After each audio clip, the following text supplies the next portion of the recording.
За нэг жишээн дээр юу гэхээр хамгийн сүүлд над дээр ирсэн нэг өвчтөн байгаа. За 52 настай эмэгтэй. 7 жил давсаг өвдөж явсан байгаа. 7 жил. 7 жил.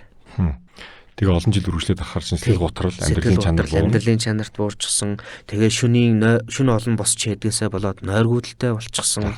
Дархлаас сулраад маш асуудалтай болсон эмэгтэй ирсэн байгаа над. Хэрхэн эмчлэгдсэн бэ?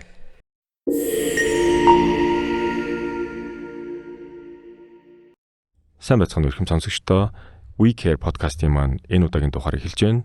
Ундрах эрдэнэмч байна. За өнөөдөр манай зочноор интернет эмнэлгийн урологийн буюу бөөршөөс дамжуулах замын мэс заслын эмч Баярбаатар эмч өргөдөн оролцож байна. За бидний урилгыг хүлээж авч оролцож байгаад маш их баярлалаа. Баярлалаа. Намайг энэ хүү подкастт орж оруулж байгаа талархаж байна. За өнөөдрийн сэдвийг сонирхолтой сэдв байгаа. Ялангуяа эмэгтэйчүүдэд илүү сонирхолтой байх болов уу? Мөн хэрэгтэй байх болов уу гэж бодож байна. За сэдв рүүгээ орохоос өмнө хоёлоо одоо өөрийгөө би таныг одоо өөрийгөө товч танилцуулаач гэж хэлэх гээд байхгүй. За намайг Баярбаатар гэдэг урологийн мэсэл буюу бөөршөөсийн замын мэслийн эмчээр интернет эмнэлэгт ажиллаж байгаа. За өмнө нь улсын 1-р төвөмлөгт урологийн мэслийн эмчээр ажиллаж байсан. 2014 онд дараагийн шалгууны үндэсний их сургууль, за тус сургуультай резидент төр буюу нарийн мэргэжлийн мэслийн эмч, за улсын 1-р төвөмлөгт бөөршөөсийн замын мэслийн эмчийн олох курсыг хийсэн. За 2022-оос 2024 оны хугацаанд Англи улсад урологийн мэслийн чиглэлээр яг мастерын зэрэг хамгаалаад одоо интернет эмнэлэгт ажиллаж байна. За өнөөдрийн сэдв нөө давсаг өвдөх хам шинж гэдэг юм шүү дээ. Яг айгүй сонирхолтой санагдаад байгаа байхгүй юу? Миний хувьд болохоор хэдийгээр эмчч гэсэн би яг одоо өмнө хэлэхэд өмнө мэддэггүй байсан ийм сэдв. Юу мэддэг илүү амьдралд ойр байсан бэ гэхлээр цистит гэж аяг хэрдэг шүү дээ. Цистит. Тэгэхээр давсаг өвдөх хам шинж гэдэг нь юу юм? Эний тодорхойлолтоос ахуулаад биднэрт хэлж өгөөч. За тэгэлгүй яг энэ сэдв бол ерөнхийдөө олон улсад ч тэр за Монгол улсад ч тэр хамгийн түгээмэл тохиолддог ерөнхийдөө эмгэгүүдийн нэг байгаа. За давсаг өвдөх хам шинж. За тэгээд дээрэс нь нэг өөр нэршлэл нь олон улсын нэршлэл нь болохоор давсагны завсрын эдийн өрөвсөл гэж нэрлэдэг. За энэ өвчин бол ерөнхийдөө давсаг өвдөх, давсаг орчмоор тогтохгүй байх, за эсвэл шээсний замын зарим нэг шинж тэмдэгтээ хавсарч илэрдэг. Жишээлх юм бол шээс өөрийн мэдлгүй гоож хам шинж, эсвэл шээс хаагдах, за ойрхон шээх зэрэг шинж тэмдэгтээ хавсарч илэрдэг. Өвдөлтөөс гадна эдгээр шинж тэмдэгтүүдэд хавсарч илэрдэг. Энэ ерөнхийдөө энэ өвчин гэж нэрлэдэг. Дээрээс нь энэ өвчин маань 6 сараас уртаа хугацаагаар давсгаар өвдөх, давсгаар эвгүй орох зэрэг шинж тэмдгээр илэрдэг тийм эмгэг байгаа. Тэгэхээр би одоо айгүй олоодаа сонсч байсан байхгүй. Одоо гэр бүл дотор эмэгтэйчүүд зөндөө байгаа шүү дээ. Ээжээс эмээгээс ахуулаад тэ эхнэр байна, охин маань байна гэдэг юм. Тэгэхээр ингээд одоо давсаг орчмоор нь өвдөөд тэгэхээр нөгөө жар үдсэн өвдөглөө жар мэдгүй эмчээс зовлон үдсэн чавганс дээр гэж хэлдэг шүү дээ. Тэгээд нөгөө цистит болсон байна гэл айгүй шууд манайхан мэдээл онцлол ингээл бигнэж игнэл ингээл явцдаг штэ. Тэгэхээр энэ эмэгтэйчүүд илүү тохиолдоод байгаа шиг байна тийм үү? Тийм, ерөнхийдөө дэлхийд дээр хийгдсэн судалгаануудаас харж үзэх юм бол цистит гэдэг давсагны өрөвсөл гэдэг өвчин маань эмэгтэйчүүдэд хамгийн төлхөө хэмжээгээр тохиолддог. Жишээлх юм бол дэлхийд дээр хийгдсэн судалгаагаар одоо 2000-аас 9000 хүн тутмын нэгд нь ерөнхийдөө цистит өвчнөр өвдөж яадаг гэсэн тийм судалгаа тоо баримтууд байдаг. За харин давсагны завсрын эдийн эмгэг маань давсагны өрөвсөлтэй хамаарагдах хэдий ч энэ бактерийн бус шалтгаантайгаар давсагны өрөвсөл өгдөг, удаан хугацаагаар өвдөлт өгдөг ийм зөвөр илэрдгээр бас ерөнхийдөө бусад давсагны цистит өвчнөөс өөр байдаг. Тэгээд давсагны цистит өвчин бас дотроо бас бактерийн болон бактерийн бус шалтгаантай, химийн шалтгаантай гэдэг олон төрөл байдаг л да. За тэгээд бус шалтгаануудыг бид нар хасч үзээ. Зөвхөн давсагны өвдөх хам шинж, за давсагны завсрын эдийн өрөвсөл маань зөвхөн эдгээр шалтгаануудаас бусад шалтгаануудыг хасаад ямар нэгэн байдлаар эмгэг төрөгч нян ургадаггүй шээсэнд тийм байдлаар илэрдэг ерөнхийдөө эмгэг байна. Тэгэхээр давсагны ханы өрөвсөл болж байгаа. Давсагны завсрын эдийн өрөвсөл гэж нэрлэж байгаа. Ерөнхийдөө давсагны ханы өрөвсөл тэр дундаа давсагны завсрын эдэд ирэх хүчлэн үүсдэг өрөвсөл гэж нэрлэж байгаа. Тэгэхээр ердийн одоо эмнэлгийн бос хүмүүсийн хувьд бол те одоо ингэ давсаг гэхлээр чинь шээс агуулж байгаа хүн байдаг шүү дээ. Давсагны маань өөрийн үйл ажиллагаа маань бол ерөнхийдөө хадгалах, за шээс шахаж гаргах тийм булчинлаг эрхтэн байна. Хадгалах зорилттой эрхтэн байна. Тэгэхээр би дүү судасны талтай ажилдаг учраас одоо жишээлбэл судасны хаана гэх чинь 3 давхартай гэдэг юм уу те. Тэгвэл давсагны хаана хэдэн давхар? За давсагны хаана гэх юм бол хамгийн дотор талын давхаргаас нэдвэл ярил л та. Хамгийн дотор талын давхаргаар нэгдүгээрт нь юу байдаг вэ гэхээр глюкозамин гликан лейер буюу давсагны хамгийн салстыг бүрхэж байгаа нүдэнд харагдахгүй одоо химийн бүтцтэй тийм давхарг байна. Одоо гликагон гэж нэрлэдэг шүү дээ. Глюкозамин гликагон. Тэрний давхарга. За тэгээд дээрээс нь салстын давхарга маань байна. За булчин давхарга маань байна. За тэгээд серозон бүрхүүлэн давхарга. За гадна талаар нь өөх эслэгийн давхаргууд ерөөд бүрдсэн байна. Тэгэхээр энэ өрөвсөл яг хаана яваад байна? За завсрын эд гэхээр ерөөдөө салст за булчин давхаргыг хамарсан өрөвслийг ерөөдөөс нэрлэж байгаа. Зөв. Хүмүүс ингээд аюух сандардаг штэ. Одоо жишээлбэл ингээд хэдийгээр ингээд умдагны дээгүүр давсаг орчмоор өвддөг. Тэгээ өвдөхөр цистит байх магадлал нь илүү өндөр. Тэгээ элбэг учраас хүмүүс тоодоггүй заримдаа. Гэтэл шээс улаан гардаг штэ тий. Тэгэхээр л одоо болохоо болчлаа гэл ингээд сандраа явдаг штэ.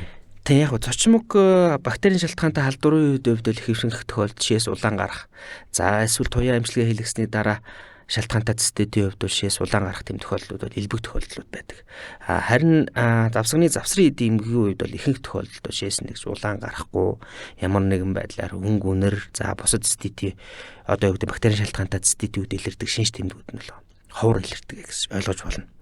За тэгээд тохиолдлын хувьд бол дэлхий дээр хийгдсэн судалгаанууд байдаг. За Америк, Австрали, Финланд, Солонгост хийгдсэн судалгаануудаас нэг 100 мянган хүн хамт 300 хүртэлх эмэгтэйчүүдэд бол тохиолдох боломжтой гэсэн энэ тоо баримтууд бас байдаг. За тэгээд эрэгтэйчүүдийн хувьд бол нийт эмэгтэйчүүдийн өвчилж байгаа хүмүүсийн 10-аас 20% тэмцэх хэмжээний буюу за нэг 5-ыг харьцах нэг харьцаатай эрэгтэйчүүдэд харьцангуй бага хувьтайгаар тохиолддог эмгэг байгаа. Яг мэрэгжлийн хувьд жоохон сайн сонсогдож магадгүй гэхдээ яагаад эмэгтэйчүүд нөлөө өвдөд байна? За магадгүй энэ анатомийн онцлогтой холбоотой байхыг бас үгүйсэхгүй. За тэгээд дээрэс нь эмэгтэйчүүд маань гормоны бодис солилцооны өөрчлөлтөнд гормонтой холбоотой, даавартай холбоотой бодис солилцооны өөрчлөлтөнд олон удаа орж идэг. Тийм болохоос бас энэтэй холбоотой үүсч магадгүй. За шалтгааны хувьд бол энэ яг бүрэн судлагдчихсан. Шалтгаанууд бол одоогоор бол яг тодорхой зүйл бол байхгүй. Харин хэд хэдэн төрлийн таамгууд таамаг онлууд бол байж идэг. Тий. Энд нь юу ордог вэ гэх юм бол за нэгдүгээрт нь харшлын шалтгаантай байж болох юм аа гэсэн. Харшлаас болоод одоо давсаг өвдөх хам шинж илэрч болох юм аа гэсэн. За тэгээд дээрэс нь өөрөө давсагны маань нөхөн чөлдөх чадвар, давсагны салстын нөхөн төлжих чадвар гэдэг ч юм уу эсвэл давсгийн салстын бүжиж байгаа глюкозамин гликогены нийлэгжлэх чадвар суларсантай холбоотой бас үүсч болох юм аа гэсэн. Тийм ба. За тэгээд дээрэс нь давсагны өөрийн үндсэн эс болох, салстын үндсэн эс босох уретилол эс гэж байдаг. За тэрийг нь болохоор давсагны хочуур эс гэж нэрлэж болох юм л да. Тэрний өөрийн нийлэгжих чадвар алдагдсантай холбоотой бас үүсч болох юм а гэсэн шалтгаанууд байдаг. За тэгээд дээрэс нь мэдрэлийн шалтгаантай, за эсвэл хордлогын шалтгаантай гаднаас эм тарианы хордлогын шалтгаантай бас үүсч болох юм а гэсэн тийм таамаг онолууд бол байгаа. Тэгэхээр яг би зүгээр сонирхож сууж байгаа. Эмэгтэйчүүд ялангуяа зарим залуу хүүхдүүд шээс их удаан бариад идэг штеп. Одоо анги дотроо ч юм уу тэгээд ингээ санаан зовдөг ч юм уу эсвэл нойлын өрөө нь холж байдаг юм уу эсвэл нойлын өрөө нь бохирч байдаг юм уу те.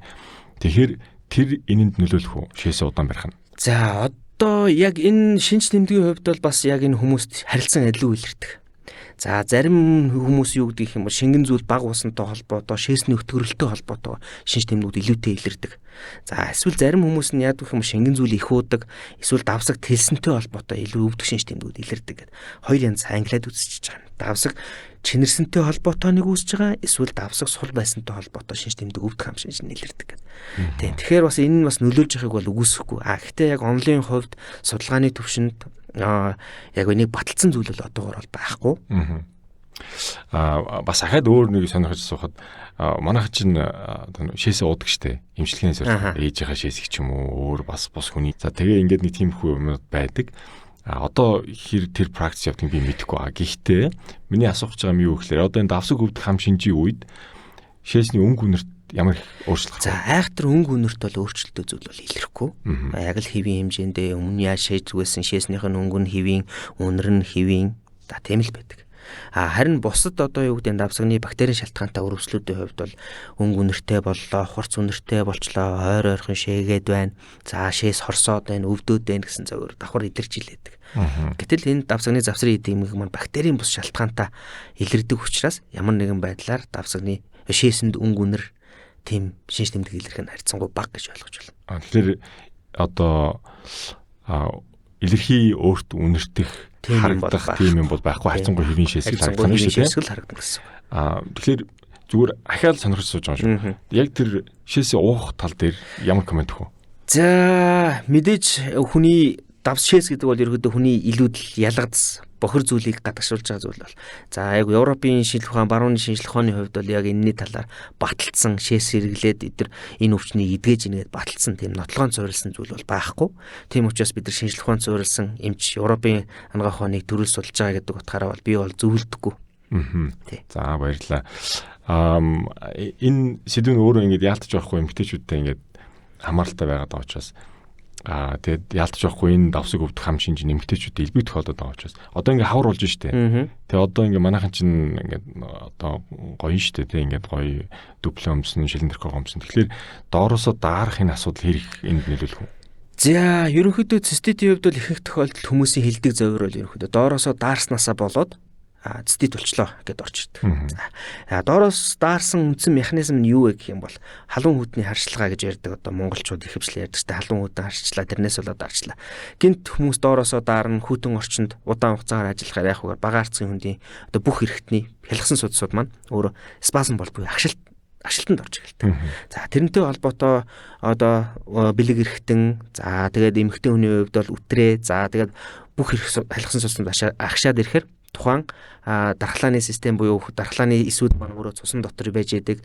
Тэр эсүүдийн маань хурц очих чадвар одоо юу гэдэг эмгийн эсэг хурц очих нөлөөлөх чадвар алдагдсантай холбоотой ерөөдөө циститийн үндсэн үүсэх шалтгаан маань болдог байна.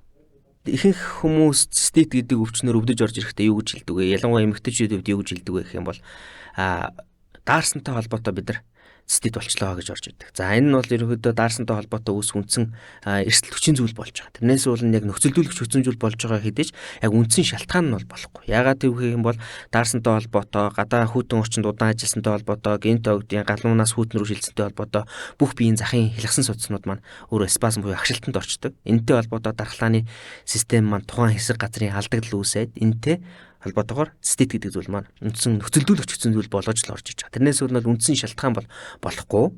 За эмэгтэй хүмүүсийн хувьд бол анатомийн онцлогтой холбоотойгоор бас цистит гэдэг зүйлээс эрэгтэйчүүдээс илүү төлхөө өвдөх шалтгаантай байдаг. За тэр нь юутай холбоотой вэ гэхээр шээдэг сүмний маань урт маань богинохон хэмжээтэй байдаг. За тэгээд дээрэс маань бэлэг эрхтэн буюу үтрээ бэлгийн уруулыг маань яг дагуу ойрхон байж идэг учраас энэтэй холбоотой цистит гэдэг өвчнөр илүү төлхөө өвддөг.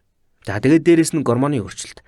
За гормоны өөрчлөлтөд юун дээр ярих вэ гэх юм бол ихэнх тохиолдолд бол цэвэршилтийн насны хүмүүстээр циститийн өвчнүүд илүү тохиолддог. Яагаад гэвэл цэвэршилтийн нас явагдаад гормоны өөрчлөлтөнд ороод ирэхээр цэвэршилт явагдаад ирэхээр бага арцгийн хүндийн улиастик чанар буюу уяатан чанарын алдагдал үүсдэг. Энэтэй холбоотой өтрээний орчин өөрчлөгддөг, өтрээнд дагуулгад микрофлорууд буюу бактериудын тэнцвэр байдлууд алдагддаг. Энэтэй холбоотой цистит өрөвсөл маань дахиж идэг. Байнгын одоо юу гэдэг өртөмтгий болж идэг гэх юм уу? Тэгэхээр яалтж байхгүй нөгөө анатомийнхаа онцлогоо шалтгаалаад өвдөх хэрэгсэл нарийн өндөр байгаад шүү дээ тий. Нэгэнт эмэгтэйчүүд дараа илүү тохиолдож байна. Анатомийн онцлог байна. Өөр бус одоо дотоод хүрэл булчирхайн одоо эндокринологийн асуудал байна тий. Зүгээр ерөнхий залуучууд гэх юм уу хүмүүс сонсож байгаа хүмүүст хэрэг болох үүднээс ямар зөвлөмж энэс урсан сэргийлэнд бол тий. Гэхдээ хоёул яг эмчилгээний талаар ярина. Гэхдээ зүгээр яг ярианыхаа дундаар асууж. За урчин сэргийлэхийн хувьд бол юу вэ гэх юм бол мэдээж эмэгтэйчүүдийн талаар нэгдүгürt ярих нь зүйтэй. За нэгдүгээр бэлгийн ариун цэврийн асуудал бол маш сайн сахих шаардлагатай. За тэгээд мэдээж дархлаагаа байнга дэмжинэ гэл одоо бидний амьдралын хэм маяг өөрчлөх асуудлууд давхар яригддаг. За бэлгийн ариун цэврийн асуудлууд давхар мэдээж яригдах нь байна. За дархлаа дэмжих хоол хүнсний байдлаар илчлэг өндөртөө хоол хүнс идэх ялангуяа хүйтэн сэрүүний үйлрэлт одоо ихэнх эмчнэр л одоо бүхэл өвчлөлийн үед хийдэг зөвлөгөөтэй ерөөдөө ижил зөвлөгөөнүүд л өгдөг л дөө. Хамгийн гол асуудал гэх юм бол ерөнхийдөө л бэлгийн ариун цэвэр бол маш чухал нөлөөтэй шүү л гэдэг асуудал байна. За наа чи чухал point байна те. За тэгэхээр одоо яг энэ давсаг өвдөх хам шинж маань өөрөө бидний сайн мэддэг давсагны үргэлжлэл буюу циститээс ямар ялгаатай юм те? За энэ бол ерөнхийдөө нэгэн төрлийн цистит гэж ойлгож болно. Цистит. Яагаад гэвэл энэ олон улсын нэрлэл нь болохоор interstitial cystite гэж нэрлэж байгаа. Буюу давсагны завсрын эдийн үрвсэл, давсагны үрвсэл гэж явж байгаа. Гэхдээ бусдаасаа ялгарх онцлог нь гэх юм бол энэ өөрөө ямар нэгэн байдлаар эмгэг төрөгч илэрдэггүй. Одоо хүмүүс гадуур явж байгаа үзүүлэхэд ирж байгаа хүмүүс яадаг вэхлээр ингээд давсагнд бактери урахгүй хэрнээ миний давсаг ингээд байнгын өвдөд байна гэсэн зорилтоор ирдэг. За тэгэхээр бид нар нэгдүгээрт юу сэжиглэх вэ гэх юм бол бактерийн бус шалтгаантай давсагны үрвслүүд байж болох юм. За эсвэл юу гэдэг хим имчилгээний дараа, туяа имчилгээний дараа энэ цистит үүсгэж байгаа шалтгаануудыг бид нар тодруулах шаардлага үүсэж байна гэсэн. Одоо ялган онцлох эмгэгүүдийг бодож үзэх ёстой гэсэн. За ерөнхийдөө яг энэ давсагны завсрын эдийн эмгэгийн маань онцлог гэх юм бол ихэвчлэн 40 орчим наснаас хамгийн анхны шинж тэмдгүүд ихэнх тохиолдолд илэрдэг. Дэлхийд дээрсэн судалгаагаар батлагдчихсан байгаа. 40 орчим наснаас илэрдэг. За тодорхой давтамжтай энэний шинж тэмдэг маань өөрөө арилаад эсвэл тодорхой давтамж зүйтэй өөрөө нийт 50 орчим одоо энэ давсагны завсрын эдийн эмэгтэй хүмүүсийн 50 орчим хувь нь шинж тэмдэг нь өөрөө арилаад тодорхой хугацааны турш их тохиолдолд 8 сар орчим өөрөө арилаад эргээд шинж тэмдэг илэрдэг гэсэн зорилттой одоо үлэмжтэй хвчлэн хүмүүс орж ирдэг л дээ. Тийм байна. Тэгээд энэ эмгэг маань өөрөө байнгын өвдөлтөө, байнгын зовиртой, байнгын давсаг орчмоор тийм даралт мэдрэх тийм зовиртой байдаг учраас бол амьдралын чанарт бол маш ихээр нөлөөлдөг эмгэг гэж үздэг. За юу гэдэг нь одоо манай монголчуудын ярьдгаар бөөрийн дутагдлалд ороод диализд орсон хүмүүс гэж ярьдаг штеп. Тэр диализд ордог хүмүүсээс амьдралын чанар маань давсагны энэ завсрын эдийн эмгэгтэй хүмүүст маань амьдралын чанар илүү доор буюу маш их өвчин эмгэгтэй зовиртой байдаг гэсэн. Амьдралын тийш дээ одоо бидний эмч нарын эмч хүний хувьд хүртэл наач айгүй тийм хүн сонсогдож байгаа байхгүй юу? Тий. Ойлголтын том зөрүү гарч ирж штэ. Бид нар бол одоо бөөрийн дутагдaltaй буюу одоо бөөр орлуулах эмчилгээ хийлгэж байгаа, гемодиализ хийлгэж байгаа ийм хүмүүсийг илүү хүнд өвчтөн гэж бодож штэ. Гэтэл зүгээр өдөр тутам хүн харахад ирвэл байгаа мөртлөө тэр бөөр орлуулах эмчилгээ хийгдэж байгаа өвчтний хажууд амьдралын чанар муу байх юм бол oh my god тийм судалгаанууд бас байна. Тийм байна. Тийм тэгээд дээрэс нь энэ өвчнийг онцлоход бас бусад хавсарсан эмгэгүүдийг заавалч судалж үзэх шаардлагатай гэсэн зөвлөмжүүд байдаг одоо олон улсын удирдамжууд дээр.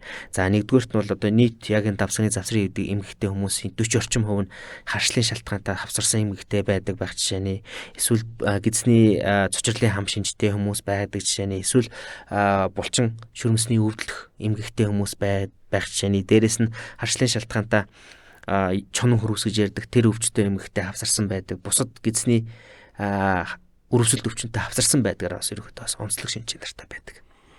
Тэгвэл одоо ерөөхдөө саяны өгсөн мэдээлэл дээр үндэслээд над төрж байгаа сэтгэл юм уу? Одоо зүйл нь юу вэ нөхөр тухайн эмэгтэй зовир илрээд одоо давсаг нь өвдөө те.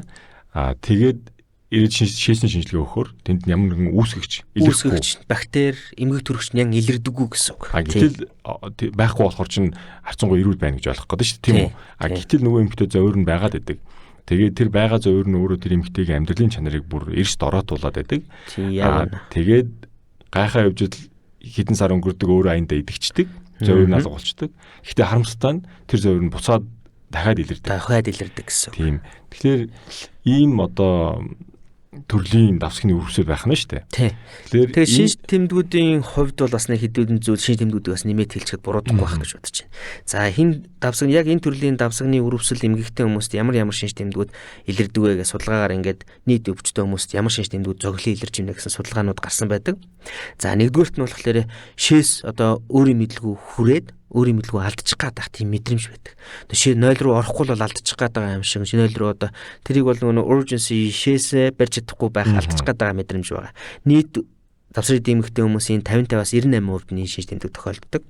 За тэгээд өдрийн цагаар ойрхон шийдэг шинж тэмдгүүд нийт энэ эмэгтэй хүмүүс 97% хүртэлх хувьд нь за өвдөх хам шинж бол бараг 100% хүртэл өрхөдөө тохиолддог. За тэгээд шөнийн шээлт гэдэг бас асуудлууд бас давхар яригддаг. Шөнө бол нэг 44-өөс 90% нь ерөнхийдөө шөнийн шээлтийн зовиртой байдаг. За тэгээд эсээрээс нь шээсний дараа шээх үед давсаг шээдэг сүгээр хорсч өвдөх тийм шинж тэмдгүүд бас давхар илэрч болдог. За мэдээж энэ давсаг умдган дээгүүр дараад байгаа маятаа өвдөд байгаа маятаа тэр мэдрэмж одоо байнгын байж яадаг. За тэгээд дээрэс нь хярзангийн өвдөлтүүд. За тэгээд давсаг одоо гинт одоо огцом хүчтэй агшаад байгаа. Одоо юу гэдэг сарын тэмдэг ирэх үед одоо базалж өвдлөө гэж ярьдаг. Яг тэрнтэй адилхан өвдөлтүүд илэрдэг байх жишээний. За тэгээд дээрэс нь бэлгийн харьцааны үед бэлгийн харьцааны дараа өвдөлтөөр илэрдэг. За тэгээд дээрэс нь нийт энэ эмгэгтэй хүмүүсийн 70 орчим хувь нь сэтгэл гутралын шинж тэмдэг зовиорууд өгöd эхэлсэн байдаг. Энэтэй холбоотой сэтгэл гутралтай холбоотойгоор нойргуудлын асуудлууд давхар үүсч эхэлдэг. Ерөнхийдөө сэтгцийн асуудлуудаас давхар үүсч эхэлдэг. Өндөр эрсдэлтэй өвчөн гэж үзэж байгаа.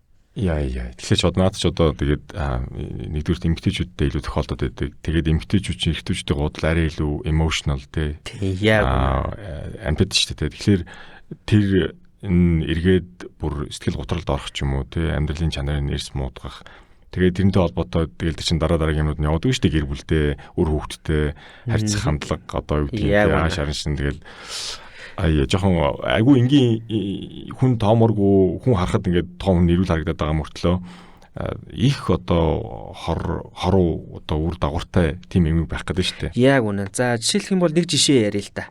За нэг жишээн дээр юу гэхээр хамгийн сүүлд над дээр ирсэн нэг өвчтөн байгаа. За 52 настай эмэгтэй 7 жил давсаг өвдөж явсан байгаа. 7 жил давсаг өвдөлттэй явсан. Шөнө ерөнхийдөө 4-5 удаа 6 удаа хүртэл шээдэг. Ийм зөөртэй. Байнгын өвдөлтөд явсан. За өвдөлтөө эмнэлэг ангаахын тулд маш олон эмнэлгээр, маш олон газраар үзүүлж явсан. За тэгээд өвдөлтөөсөө шалтгаалаад умаада жижигхэн миомтой байсан. Миомноосоо шалтгаан энээс болоод давсаг өвдөд байнгээд миом умаагаа авах хүртэл хагалгаанд орсон. Гэтэл энэ шинж тэмдэг маань хагалгааны дараа улам мууц. Улам л өвдөлтөнд зовир нэгсээд ойрхон болоод шөнийн шээлтэн олон болоод одоо энэ сэдрэл нь маш ойртож эхэлсэн баг. Энэ өвчтөн бол ерөнхийдөө над дээр ирэхдээ би одоо бол ер нь баг амиа хорлоё гэж бодож байгаа гэсэн сэтгэл готралтай. Тийм төвшөрт болчихсон. Тэгээд хизээ өвдөх бол гэдэг айцнаасаа болоод нойргүйдэлд үрчихсэн. Одоо бүр ажил хөдөлмөр хийх одоо ямар ч мотивацгүй болцсон тийм хүн ирсэн баг. Тэгээ олон жил үргэлжлээд ахаар чинь сэтгэл готрал амьдралын чанарт буурчихсан. Тэгээ шөнө олон босч хэдгээсээ болоод нойргүйдэлтэй болчихсон. Дархлаа сулраад маш асуудалтай болсон юм ихтэй ирсэн баг над. Хэрхэн эмчлэгдсэн бэ? За эмчилгээ оншилгооны талаар эхлээд ерөнхийдөө ярих бах эмчилгээнээсээ төрүүлээд. За оншилгооны талаар юу ярих вэ гэх юм бол оншилгоо эмчилгээ хоёр зэрэг хийгддгээрээ энэ өвчнөд бас давуу талтай. Сонирхолтой юм тий. За оншилгооны хувьд бол ерөнхийдөө үндсэн оншиг бол бид нар дурангийн шинжилгээгээр оншиг тавьдаг. За тэгвэл дурангийн шинжилгээгээр тавилаа гэж зүгээр нэг энгийн байдлаар амбулаторт хийгдэх дурангийг бол бид нар хийж болохгүй гэсэн үг. Яагаад гэвэл энэ өөрөө давсагны өвдөх хам шинжээр илэрдэг. Давсаг тэлэх үед өвдөж байгаа хүмүүс байна. Эсвэл давсаг бага шээстэй өвдөж байгаа хүмүүсээс хамаарат онцлогооны төрлөө бүрэн мэдээг үйлдвэрлэхдээ эсвэл нугасны мэдээ алдуултаагаар давсгийг бүр over destination буюу хэд тэлэх эмчилгээ хийдэг баг. Давсаг онцлогоо хийдэг гэсэн. Онцлогоо хийж явах явцдаа бид нар үргэлжлүүлээд эмчилгээгээ давхар хийждэг. Энд нь болохоор давсаг хэд тэлээд, усаар хэд тэлээд, тэрийг давсагны ханыгаа үнэлж эхэлдэг. За давсагны хан дээр ямар нэгэн одоо ямар шинж тэмдгүүд илэрч байна вэ? За нэгдүгээр давсаг бид нар дурандаад орлоо. За нэгдүгээр давсгийг ингээд багаар одоо давсаг эмчилгээ хийж явах хэвээр ус оруулж байгаа даралт маань бас тодорхой стандарттай байдаг. Тэгэхээр энийг стандартын дагуу хийх ёстой. За давсаг дурандаад үзлээ, давсаг тэллээ.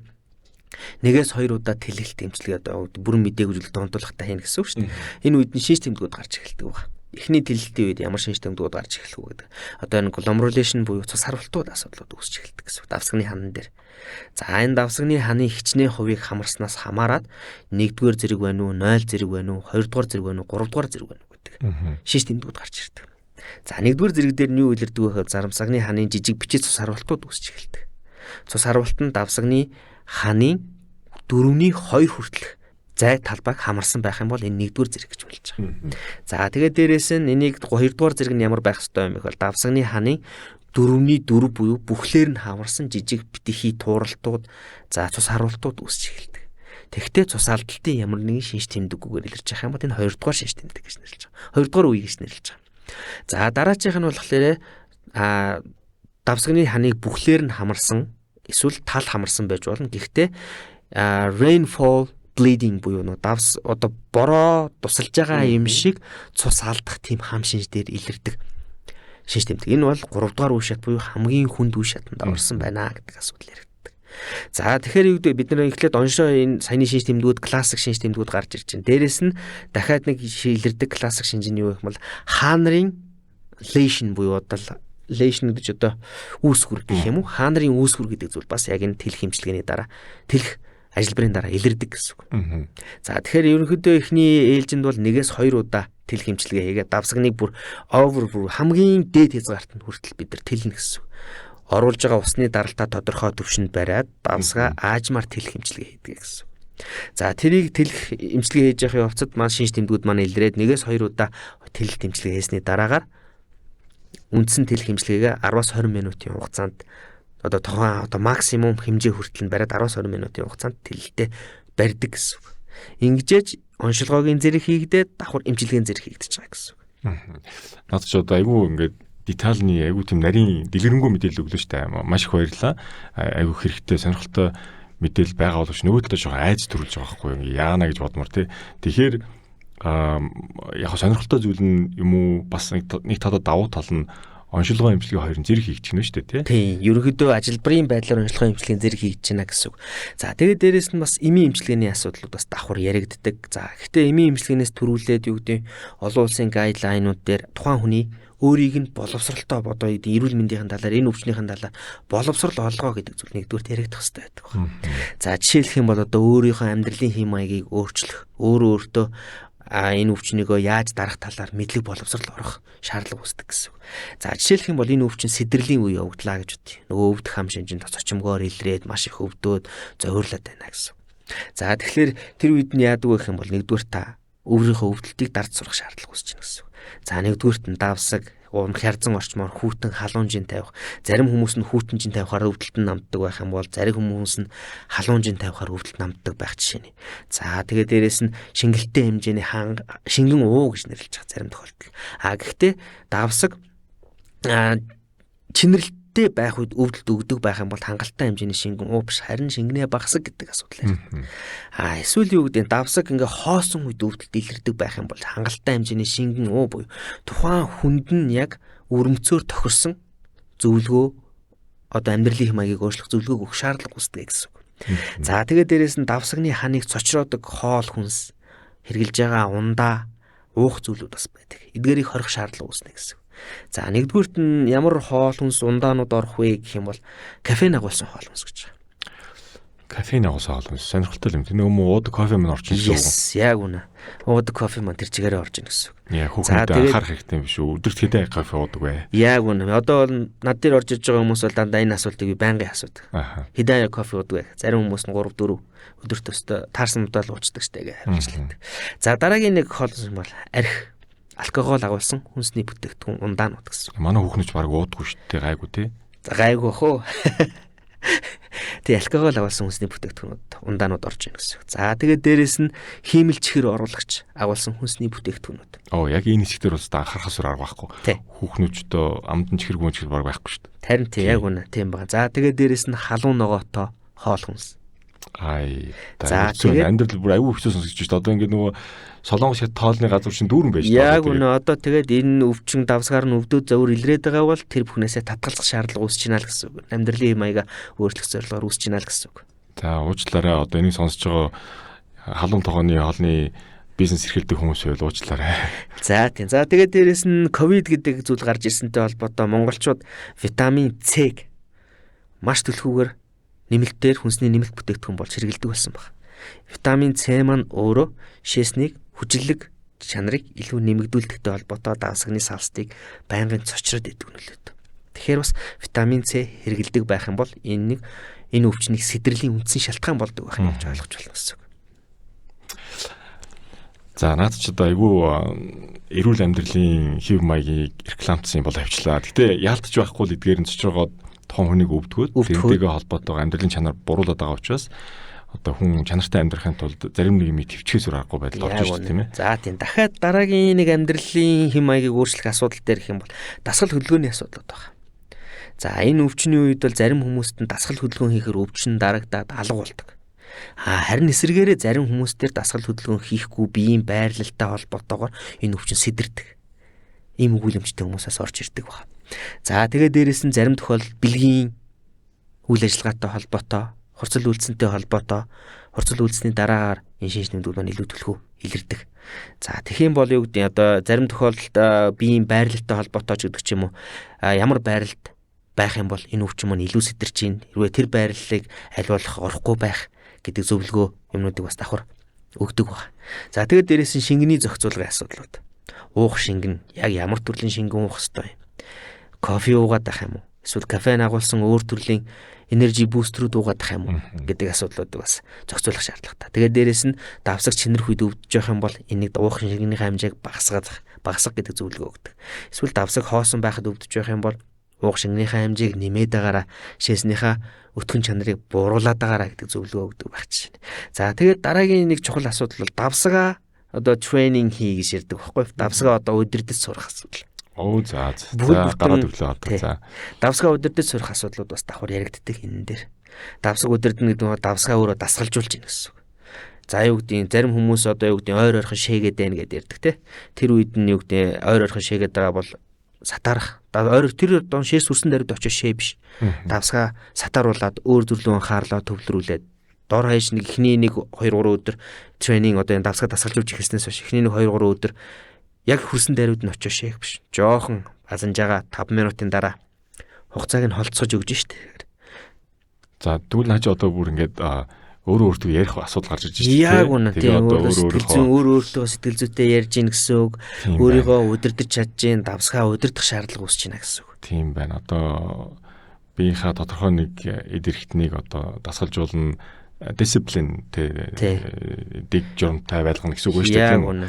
За их л сонирхолтой юм. Тэгээд саяны өөрийн чинь ярьсан өгсөн энэ их дэлгэрэнгүй гоё мэдээлэлүүд дундаас ингээд багцлаа сонсохоор ойлгохоор тэр patient education буюу тухайн хүний өөрийнх нь эрүүл мэндийн боловсрол тэгээд яг одоо хэрвээ тухайн хүнд ялангуяа тэр эмэгтэйд одоо юу гэдгийг ийм давсаг өвдөх хам шинж буюу нэг төрлийн цистит байгаа бол ийм нарийн ганцхан эмийн юм уу амжилтнаас гадна ийм амьдралын хэв маягийн том одоо эрүүл мэндийн боловсролын асуудал бас яригдах нь шүү дээ. Яг үнэ тий. За тэгээд ялангуяа манай монголчуудын хувьд бол эм бичиж өгсөн хүн хамгийн сайн гэсэн ойлголттой одоо сүүлийн үед бол ерөнхийдөө байгаад байгаа. За энийг өөрчлөхийн тулд одоо юу гэдэг би бол одоо яг энэ төрлийн өвдөлтөд орж ирж байгаа шээсэнд нян илэрхгүй эмгэг төрөгч эмгэлэхгүй шээсэнд эмгэг өөрчлөлтгүй байгаа бол амьдралын шин чанарын хэв маягийг өөрчлөх талаас нь илүү зөвлөгөөнүүд өгж гаргадаг. Зарим нь дуртай хүмүүс ч байна. Зарим нь би тэдэнд өргө төлчөөд ийм зөвлөгөө авах гэж ирээгүй штэ гэж хандаж гарч явдаг хүмүүс ч байна. Тэгэхээр ерөнхийдөө бол юу гэдэг нь олон улсын удирдамж өвчнийг эмчлэх удирдамж гэж байдаг. Тэрэн дээр хамгийн нэгдүгээр сонголтоор юу ордог вэ гэх юм бол тухайн өвчтнийг амьдралын эрүүл хэв маяг шилжүүлээ гэдэг заавар зөвлөгөөнүүд байдаг. Тэгэхээр энэ зөвлөгөөг ерөнхийдөө эхний ээлжинд хүмүүстэй зөвлөх шаардлага бол бас давхар үүсэж байна л гэж харж байгаа. Тэгээ харамсалтай тэгвэл өөрөө бол ерөөхдөө жоохон муу эмчийн талд орох гэдэг шүү дээ. Нөгөө их олон юм бичиж өгөхгүй учраас. Харин тийм ерөөхдөө зарим тохиолдолд тийм уурлаад гарч байгаа хүмүүс ч байна. Эсвэл зарим хүмүүс энэ ийм байсан юм уу? Ийм л байсан юм байна штэ. Энийг чинь би ойлголоо гэд баярлаад гарч байгаа хүмүүс ч байна. Яг үнэ. Яг үнэ. Тэгэхээр зүгээр эмчид үзүүлээд ялангуяа нарийн мэрэгжлийн төрөлдсөн эмслийн эмчд үзүүлээд зөвлөгөө аваад гарна гэдэг бол давхар маш их том хэмжээний эрүүл мэндийн боловсрол мэдээлэл аваад гарч ийн гэсэн үг шүү дээ. Яг үнэ амьдралынхаа хэм маягийг өөрчлөх, хоол хүнсэндээ ямар зохицуулт хийх үү гэдэг хүртэл мэдээллийг давхар өгөх боломжтой гэсэн. Тийм, тэрнээс гартаа нэг жорын цаастаа тэрэн жорон дээр нэг хитэн эм бичээстэй гарах нь бол мэдээж хэрэг шаардлагатай бол бичил таарна. Тийм байна. Түрүүн ярьж исэн юм дунд чинь нэг ийм зүгээр сонирхож сууж байгаа. Дуранд нь тэгээд онцлогоо хоёрын цуг идэгсэн чинь тэгээд усаар тэлж байгаа гэж байна шүү дээ. Тэгээд зүгээр хүний давсаг ер нь хичнээн хэмжээний эзэл хүний багцаамжтай. Ерөнхийдөө бол 300-аас 500 мл орж иж хүн давсаг шингэн орж иж давсаг шээх хүрэх мэдрэмж төрж эхэлж байгаа гэсэн. За тухайн үед нь шээх хүрэх мэдрэмж төрөөд үнэхээр чинрээ тэрнээс их хэмжээтэй болоод ирэх юм бол шээгээд өөрөө гаргад туршуулдаг тийм мэдрэмжгүй байгаа гэсэн үг. Давсагны хааны зузаан хэд вэ? За нэг 0.4-өөс 0.3-аас 0.4 см бол хэвийн зузаан л гэж үзнэ. Одоо 0.2-оос 4 гэдэг үзчих болно дөө.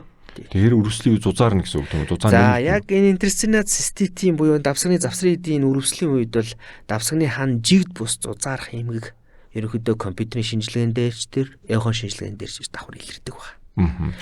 Гэхдээ бас зузаарл илэрхгүй байсан ч болно. Тийм би өөрөө нэг зураг уншдаг дүр сонжлогоо нэмжиж бас асуух гэдэг байхгүй юу? Мэдэх гээд нь шүү дээ. Тэр нь юу гэхээр мэдээж хэрэг урлагийн эмч бүр шээсний одоо месаслын эмч хүм нарийн мэргэжлийн эмч өөрөө онцлоод эмчилж чинь.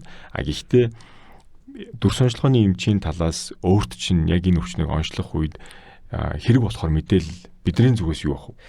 За яг дүр сонжлогооны хувьд бол бид нар бол хамгийн түрүүнд юу явуулдаг гэх юм бол эхон шинжилгээнд хүмүүс дээр хийдэг. За эхон шинжилгээнд дээр бол биднэрт юу тусламж хэрэгтэй байдаг вэ? Мэдээж давсагны эхлээд бол хүнээ давсаг дүүрэн шээстэй оруулаад үлдэгдэл шээс гэдэг зүйл хамгийн чухал байдаг. Тэр хүн маань өөрөө давсагны булчингийн ямар нэгэн асуудалтай, булчингийн мэдрэлийн ямар нэгэн асуудалтай биш байгаа гэдэг зүйлийг ялгаа онцлох зорилгоор бол үлдэгдэл шээсний асуудал хамгийн чухал байдаг. За мэдээж дээрэс нь анатомийн ямар нэгэн эмгэг өөрчлөлт илэрсэн байна уугүй юу гэдэг мэдээллүүд бол чухал. За мэдээж давсаг чинэрсэн үед давсагны ханын зузаан маань нэг өөр, давсаг суларсан сул байгаа үед ханын зузаан маань нэг өөр. Тэдгээр хэмжээсүүд бол хамгийн чухал үүрэгтэй. Ер нь бол би бол ерөнхийдөө ихэнх орж ирж байгаа давсагны эрэгтэйчдэр, эмэгтэйчдэр одоо үлдэгдэл шээс гэдэг зүйлийг хазуулах хамгийн дуртай. Энэ өөрөө маш их мэдээллийг агуулж идэг.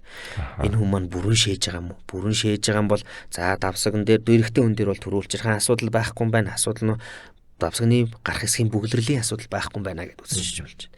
Эсвэл за дутуу шээж байгаа бол хичнээн миллилитр дутуу шээгээд байгаа юм. Эрэгтэй хүн байх юм бол төрүүлчихсэн хэмжээний ямар юм гэдэг асуудал. За эмэгтэй хүн байх юм бол энэ мэдрэл булчингийн асуудал байгаа юм биш байгаа да гэдэг асуудал. За тэгээд дээрэс нь давсагны өөрөө агшиж шээсээ шахаж гаргаж явах хэрэгтэй эрэгтэн байдаг. Давсагны ханы булчин маань өөрөө агшиж гинүү агшихгүй байна уу гэдэг зүйл мэдээллийг чинээс харах боломжтой гэсэн үг. Эхон дээр бол.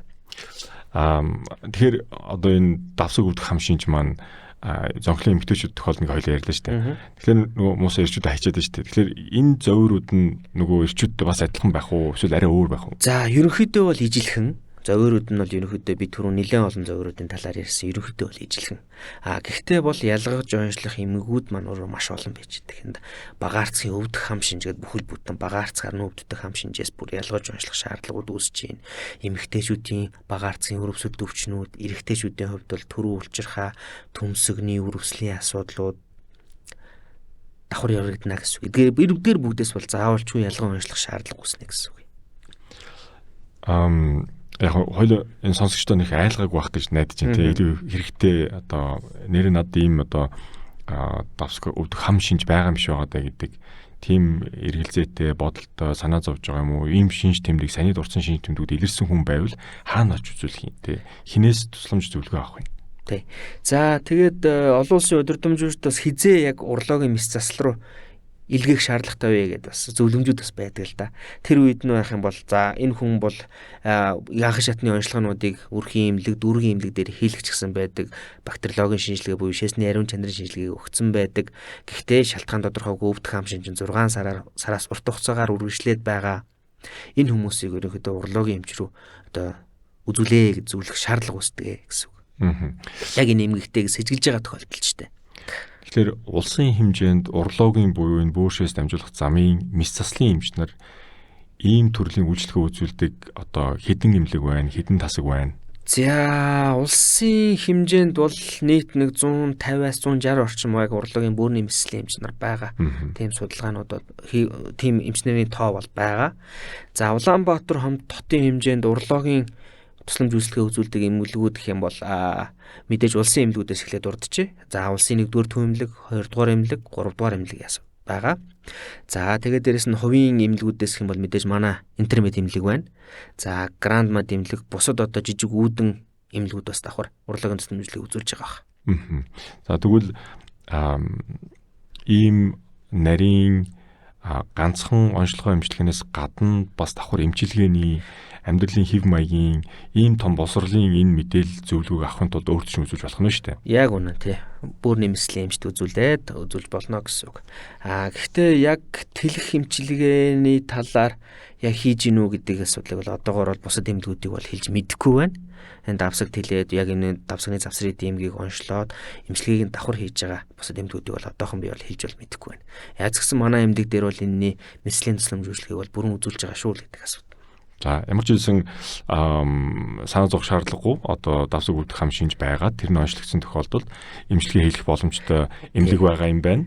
Интермед эмнэлэг байна. Дээрээс нь эмчин байгаа юм байна. Тэгээд бас эмчилгээний хувьд ярихад яг энэ мэс заслын эмчилгээ маань дэлхий дээр батлагдсан яг 100% эдгээдэг гэсэн үр дүн байхгүй. Хамгийн сонирхолтой зүйл. Зөвхөн шинж тэмдгийг дарах эмчилгээний л асуудал яригддаг. Энэ өвчний хувьд. Дээрээс нь ямар нэгэн им уугаад энэ өвчин маань эдгэрэхгүй нь байна. Им уугаад шинж тэмдгийг л дарж болох нь байна. Тэрнээс уул нь бол 100% яг тэлэх хэмжлэгээ хийгээд тодорхой хугацаанд шинж тэмдгийг арилгаж өгж байгаа болохоос биш тодорхой хугацааны дараас дахиад илэрх магадлалтай гэсэн үг. За тэгвэл тэгээд урт удаан хугацаанд энэ өвчнөөс урьдчилан сэргийлэх хийх юм бол тэр амьдралын хэв маяг, эрүүл мэнд, эрүүл амьдрах тэр хэв маягийн асуудлыг бас давхар яригдах нь шүү дээ, тийм ээ? Яг үнэ. За ярианы эхэнд Англид магистр хамгаалсан гэсэн шүү дээ. Тэрний хадлаар авчих мэдээлэл өгч. За би 2022 онд Английн засгийн газрын тэтгэлэг буюу Chevening тэтгэлгээр ерөөдөө магистрийн зэрэг хамгаалахаар явсан. За манай сургууль бол Canterbury Christ Church University гэдэг яг Лондонгоос уршаага нэг 20-30 минут яваад байдаг жижигхэн хотод 2 кампустай. Нэг нь болохоор Canterbury гэдэг хоттой, нөгөөх нь Medway гэдэг хоттой байдаг. За миний байрлаж байсан яг Medical Faculty нь болохоор Medway гэдэг хоттой Medway campus гэдэгтэй байрлаж байсан. Яг энэ бусад одоо юу гэдэг мастерын дипломод MSc буюу Master in Science гэдэг шүү дээ. Гэтэл минийх бол арай өөр. Master in Surgery буюу MCH гэдэг авчиртай байдаг. Тэгэхээр бас ерөнхийдөө яг энэ мэс заслын ухааны мастер гэж явах юм болоо да яг орчуулад магчлаад орчуулах юм бол тийм байна. Тэр дундаа яг урологийн pathway буюу яг бөөрийн мэс заслын чиглэлээр яг мастерын зэрэгээ хамгаалсан гэсэн үг. Ямар гоё. Би бас MS буюу Master of Science гэдэг тэр хамгаалж ирсэн байхгүй тийм. Тэгэхээр Master of Surgery юм байна шүү дээ. Master in of Chirurgia гэдэг. Дээр үеийн нэршлэр явд юм бэлээ. Зөв. Герман нэршлэр явд. За. Аюу гой сонсогч байна. Одоо жишээлбэл яг энэ давсаг өвдөх хам шинж гэдэг энэ одоо эмгэг Англид одоо хэрэг өндөр тархалтай. За яг энэ Европын холбоонд хийгдсэн судалгаатай яг л ижилхэн байгаа. Ерөнхийдөө 100 мянган эмэгтэй тутамд 300 эмэгтэйд давсаг өвдөх хам шинж тохиолдож байна гэсэн үг. Тийм. Тэгэхээр одоо ингээд нийт сонсож байгаа хүмүүс маань бас бодно шүү дээ. Окей. За ингээд над нэг юм зөвөр байгаад байна. Магадгүй энэ өвчин байж магадгүй юм байна. Би үзүүлэх шаардлагатай юм байна гэд. Энэ улирлын чанартай асуудал байна уу? Байхгүй. Яг уу зарим тохиолдолд хавсарсан эмгэг гэж ярьж байгаа шүү дээ. Харшлын шалтгаантай гэдэг ч юм уу. Эсвэл одоо ургамлын тоос онцор дэгдэж эхлэх үе. Тэрнтэй холбоотой 8 сар хаврын улирлууд байдаг. Тэрнтэй холбоотой бас сэдэрлүүд гарч байгааг хүсэхгүй. Зөв би нэг утаа тоосны харшлаас болоод гэж хэлэх юм болоо гэж бодсон чи үгүй юм те. Яг тэрнийхэн талаар би яг мэдээллийг олж уншиж чадсангүй. Яг тийм бас одоо утаа тоостой харшилтаа тийм бас байхыг бол үгүйсэхгүй. Гэхдээ энэ харшлын шалтгаантай харшлын бусад эмгэгүүдэд ч өөрөө маш олон төрлийн харшлын эмгэгүүд байгаа. Хоол хүнс байж гэн, ургамал, ахуйн зүйлүүд бүх зүйлийн харшлууд бол ерөөдөө эмгэгт орж байгаа учраас байхыг үгүйсэхгүй л гэсэн үг. Тэгэхээр ихэвчлэн 40-40-од насны эмэгтэйчүүд гэсэн шүү дээ. Тэгэхээр харьцангуй залуу охтууд, залуу эмэгтэйчүүд бол гайгүй юм байна. Харьцангуй гайгүй гэсэн үг нэмээр өвдөх. Тэгээд дунд иргэн насны эмэгтэйчүүдээс эхлээд өвдөж эхэлж гэсэн үг шүү дээ. Тийм. Тэгэхээр одоо хараа зулахад эмэгтэйчүүд маань илүү эрүүл мэндэд анхаардаг шүү дээ. Илчтэй юм бодвол. Тийм. Тэгэхээр харьцангуй гайгүй байх гэж би бодож байна л доо. Тийм.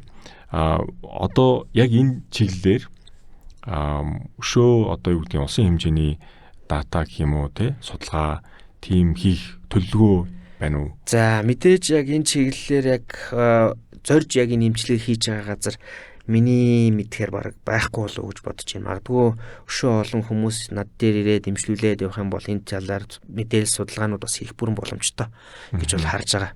Тийм. Тийм. Одоо жишээлбэл бид нар ингээд айгүй олон залуучууд энэ тийм сураад мэдээд магистр доктор хийгээд ингээ ирдэг. Тэгээ ирэхээр мэдээж хэрэг тухайн улс орондоо хийж тэр зэрэгээ хамгаалж явах үедээ их олон одоо судалгаа хийдэг, пейпер хэвлүүлдэг. Боловч ирсэн хойно тэр үйл ажиллагаа жоохон суларчдаг санагдаад харагдаад байдаг байхгүй юу. Тэгэхээр яг энэ чиглэлээр ганцхан энэ өвчин биш л дээ тий энэ урологийн буюу бүр шээсийн замын эмслийн чиглэлээрээ хийхээр төлөвлөж байгаа эсвэл одоо хийж байгаа судалгаа юу вэ? Яг миний мастерын диплом бол ерөнхийдөө төрийн улирчилгааны радикал мэслийн үеийн арга техникүүдийг төрийн улирчилгааны мэслийн дараах шодон хөвчрлийн алдагталтаа харьцуулж судалсан судалгаа юмнууд бол байдаг. Тий. Ерөнхийдөө бол би өөрөө яг энэ төрийн улирчилгааны хавдар энэ чиглэл рүүгээ илүү судалгаа шинжилгээ юмнууд хийх илүү сонирхолтой. Тий. Одоохондоо яг барьж авсан судалгаа бол одоогоор яг бол алга байна. Гэхдээ яг ховор тохиоллын ганц нэг кейс юмнууд бол бичээд явж байгаа. За төрийн булчирхай гэхэл чинь бүр ахаад нэг өөр ертөнц шүү дээ тийм ирчүүл авчихна гэсэн үг. Тэгэхээр дараа өөрөө чинь одоо ажлын цаг заваар тусдаа нэг одоо ингээд эпизод болгоод те дугаараар одоо өөрөө чинь урьж төрийн булчирхайн томрол ирчүүдийн дунд илбэг байгаа шүү дээ төрийн булчирхайн томрол төрийн булчирхайн хавдар те энэний талаар илүү гоё бас дэлгэрэнгүй мэдээлэл сонсогчтой хүргэе гэж бодож байна. Тэгэхээр дараа бид нарт бас нэг цаг гаргаарай. Та бүр ингэж намайг бариад өгчөж байгаа. Одоо ингэж л одоо дараагийнхаа нарийн мэрэгжлийн мэслийн эмчнэрийг одоо барьж авахгүй бол айгүй хэцүү шүү дээ. Ингээд ажиллаа хийгээд өдөр тутам яваад идэг. Гэтэл хүмүүст ингээд энэ их гоё мэдээлэл чинь очихгүй байгаад байгаа байхгүй юу? За. Тий, ерөнхийдөө таны урилгыг хүлээж авлаа. Дараагийн зав заваа болох юм бол ерөнхийдөө дараагийн сонирхолтой өвчний талаар ард иргэдийн боловсруулах тэр чиглэлээр мэдээлэл бэлтгэхэд бас татгалзах зүйл алгаа. За өнөөдрийн манай зочноор оролцсонд маш их баярлалаа. Үнэхээр хэрэгтэй мэдээлэл маш нарийн одоо дэлгэрэнгүй байдлаар хүргэж сонсогчд маань эрүүл мэндийн боловсрол болгосон өөрт чинь маш их баярлалаа. Тэгээд миний өөрөөс чинь асуугаагүй юм уу те эсвэл одоо хүмүүст өөр нэмж хэлэх тийм зүйл байвал биднэрт хэлээд тэгээд энэ удаагийн одоо дугаараа би өндөрлөе гэж бодож байна. За энэ хүү подкастт орж оролцуулсан бас талархаж байна. Баярлалаа. За тэгээд миний талаас бол яг баг ард иргэдийнхаа эрүүл мэндийн боловсролд багхан ч гэсэн хувь нэмэр оруулсан баха. Эндээ таатай байна л гэж хэлээ да.